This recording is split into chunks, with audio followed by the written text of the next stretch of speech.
Good morning friends. सशब्द प्रतिदिन dictation start.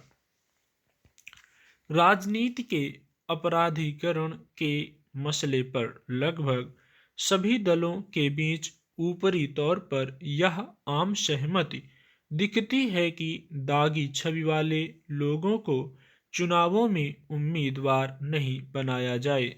लेकिन इस चिंता के बरक्स हकीकत यह है कि ऐसी पार्टियां उंगलियों पर गिनी जाने लायक हैं जो इस विचार पर कुछ हद तक अमल करती दिखती हैं।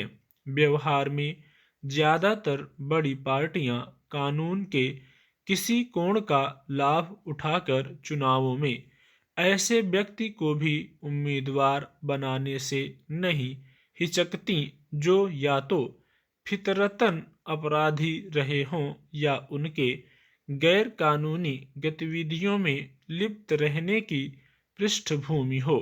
हालांकि समय समय पर चुनाव आयोग से लेकर अदालतों तक की ओर से आपराधिक पृष्ठभूमि वाले लोगों से चुनावी प्रक्रिया और लोकतंत्र को मुक्त करने के लिए सख्त कानून बनाने की बातें होती रही हैं। लेकिन अब तक दागियों के राजनीति में दखल की रोकथाम की दिशा में कोई ठोस पहल नहीं हो सकी है।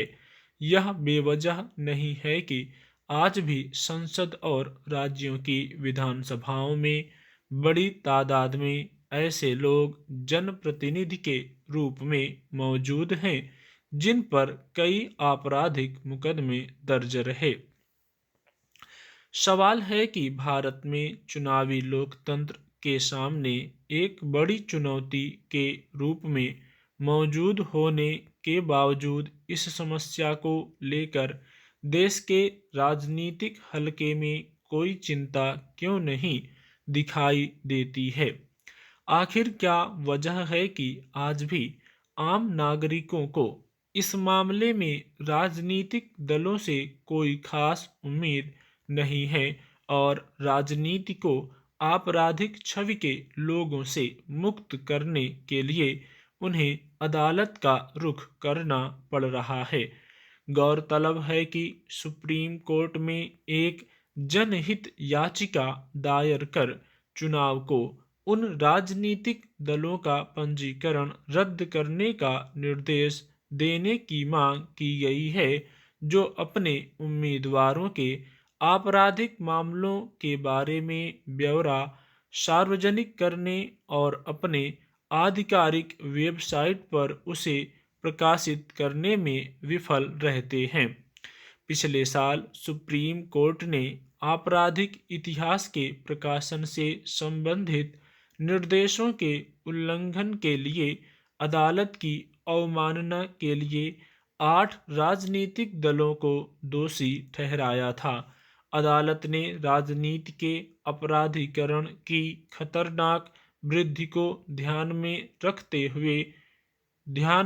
रखते हुए सभी राजनीतिक दलों को लोकसभा और विधानसभा चुनावों में अपने उम्मीदवारों के आपराधिक इतिहास का विवरण उम्मीदवार के चयन के 48 घंटे के भीतर नामांकन के 2 सप्ताह के भीतर जो भी पहले हो प्रकाशित करने का निर्देश दिया था। सवाल है कि राजनीति में अक्सर शुचिता और नैतिकता की बात करने में सबसे आगे रहने वाली पार्टियां आखिर अपनी ओर से इसके लिए ठोस और स्पष्ट कदम उठाने के बजाय अमूमन हर मौके पर उम्मीदवारों के चयन को लेकर खुद इसके उलट फैसले लेती क्यों दिखती हैं।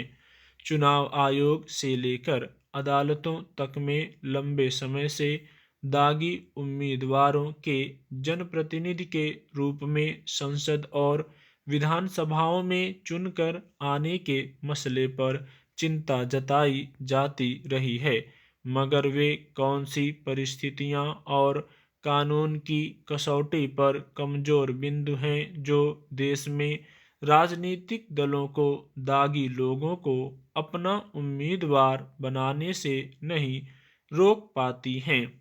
आज भी अगर जनता की नुमाइंदगी करने वालों में खासी संख्या हत्या, बलात्कार, अपहरण, महिलाओं के खिलाफ अपराध में शामिल रहे दागी पृष्ठभूमि वाले नेताओं की देखी जाती है, तो इसके लिए कौन जिम्मेदार है?